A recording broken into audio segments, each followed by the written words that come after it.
Mais lorsque je parle de cette malveillance, de l'universel à l'égard du particulier, qui scintille telle une dague qu'on prépare dans l'ombre, exactement, et c'est là que vient ma référence à l'idiot de Dostoïevski, comme le couteau de Rogojine, qui est dissimulé, si vous avez lu l'idiot, dans un livre qui est rangé dans un tiroir. Il est dissimulé dans un livre, le couteau. C'est intéressant.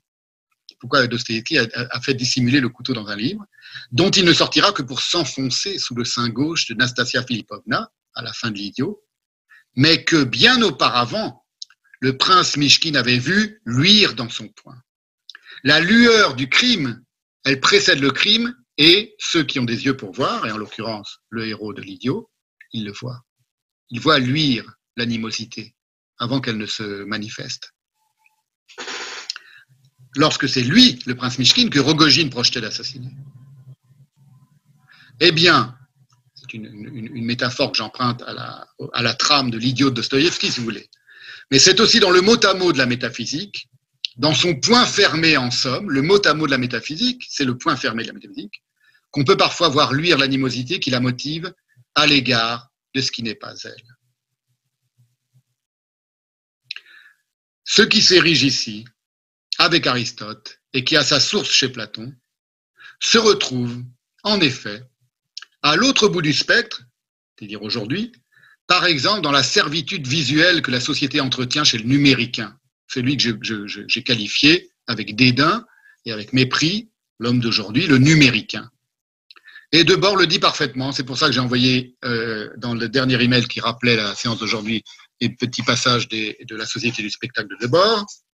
Debord le dit très clairement, dès les thèses 18 et 19, au tout début de la Société du spectacle. Et je vous cite Debord, « Là où le monde réel se change en simples images. Les simples images deviennent des êtres réels. » Donc vous voyez, je fais un bond depuis Platon et Aristote jusqu'à Debord. Et Debord a compris quelque chose que j'essaye de penser maintenant, que j'essaye de mettre en place maintenant, qui me semble très judicieux, très très judicieux et très intéressant. Là où le monde réel, ça date de 1967 ce texte, 1967. Là où le monde réel se change en simples images, les simples images deviennent des êtres réels et les motivations efficientes d'un comportement hypnotique. Écrit Debord. Le spectacle, comme tendance à faire voir, il souligne faire voir, par différentes médiations spécialisées, le monde qui n'est plus directement saisissable, trouve normalement dans la vue le sens humain privilégié qui fut à d'autres époques le toucher, point virgule, le sens le plus abstrait, la vue donc, et le plus mystifiable, précise Debord, correspond à l'abstraction généralisée de la société actuelle. Mais le spectacle, il précise quand même, n'est pas identifiable au simple regard, même combiné à l'écoute. Le spectacle est ce qui échappe à l'activité des hommes, à la reconsidération et à la correction de leur œuvre. Il est le contraire du dialogue.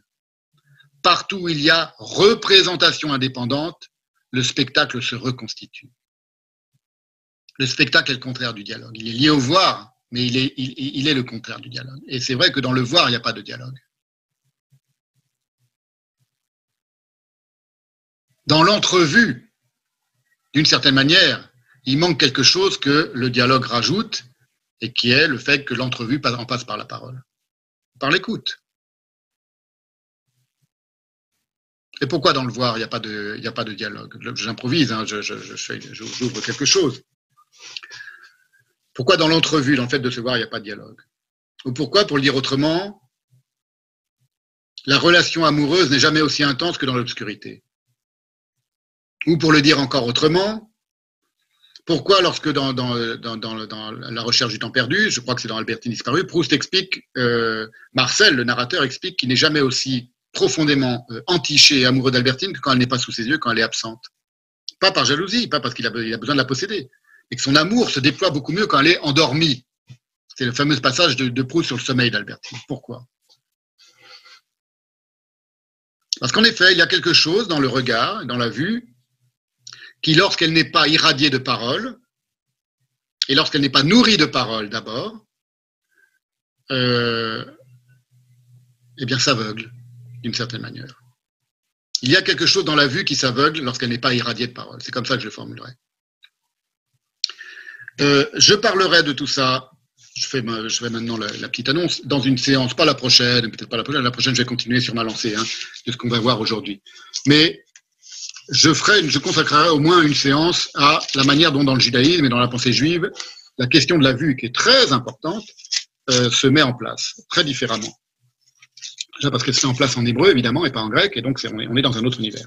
Et j'ai relu un petit peu aujourd'hui, parce que je m'en souvenais plus vraiment par cœur, j'ai relu le tout début de la Bible, dans la Genèse, vous voyez, et dès le début, vous avez la question de la vue est essentielle. Genèse, donc Bereshit, chapitre 1, donc la création de la terre et du ciel, on verra création, tout ça, bon, ce sont des approximations. Verset 4, Dieu crée la lumière, donc c'est tout début de la création. Et c'est une lumière, verset 4, je vous cite dans la traduction de Chouraki, qui respecte vraiment le mot à mot. Elohim voit la lumière, : quel bien, traduction habituelle, et Dieu vit que la lumière était bonne. Et Dieu vit, non, pas du tout. Enfin, pas du tout, c'est compliqué. Kitov, on ne sait pas exactement comment ça pourrait se traduire. Elohim voit la lumière, quel bien. Donc ça signifie d'une part qu'on peut voir et que la lumière n'est pas toute la vue, donc que l'on peut voir sans lumière, puisqu'il voit la lumière, Dieu. Qu'est-ce que ça signifie que voir sans la lumière et que voir la lumière? Et puis un peu plus tard, lorsqu'il crée la terre, les eaux et la terre, je ne sais plus comment c'est dans les traductions usuelles, mais c'est donc dans le verset 9, tout début de la Bible, la Bible juive, Elohim dit, c'est la traduction de Chouraki, les eaux s'aligneront sous les ciels vers un lieu unique, le sec sera vu. Le sec sera vu pour dire la terre, je crois que les traductions usuelles, c'est la terre apparaîtra. Ou qu'apparaisse la terre, etc.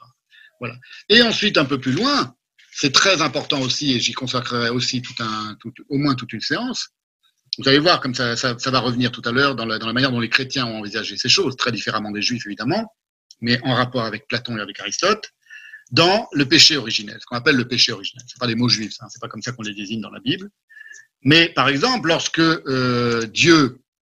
Je fais juste une petite incise pour vous mettre l'eau à la bouche, si j'ose dire.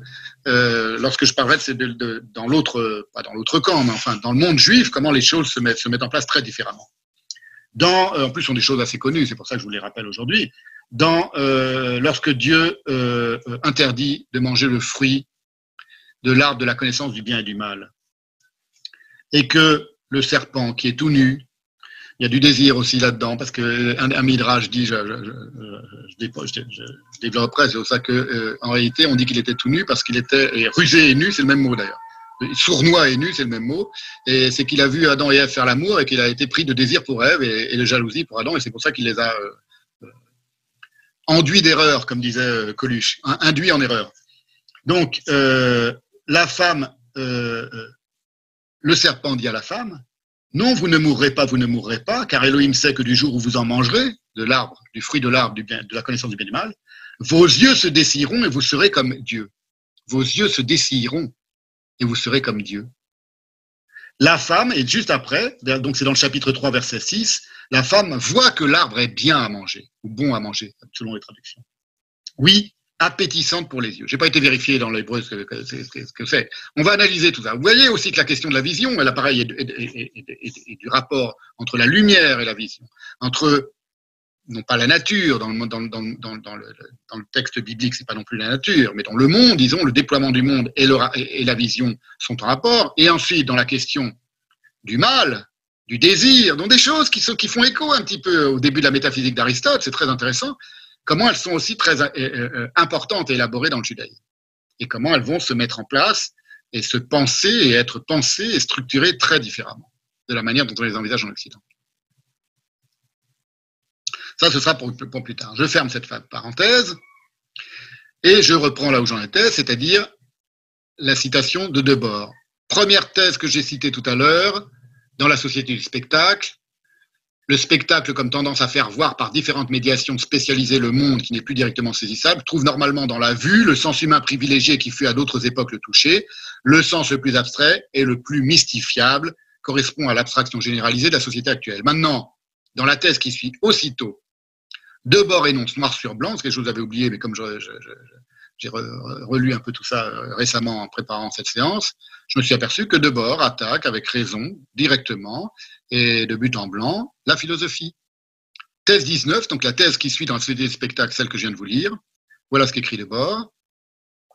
Le spectacle est l'héritier de toute la faiblesse, et il souligne le mot faiblesse, du projet philosophique occidental, qui fut une compréhension de l'activité dominée par les catégories du voir souligné. Aussi bien qu'il se fonde sur l'incessant déploiement de la rationalité technique précise qui est issue de cette pensée, il ne réalise pas la philosophie, le spectacle, il philosophise la réalité. C'est la vie concrète de tous qui s'est dégradée en univers spéculatif. Il joue évidemment sur les deux sens du mot speculum, spéculation. Alors, vous voyez, je vous cite tout ça pour vous montrer qu'on peut partir de Platon et d'Aristote et aboutir à ce que Debord, lui, appelle et a nommé la société du spectacle, et que les choses peuvent être tenues ensemble par la pensée.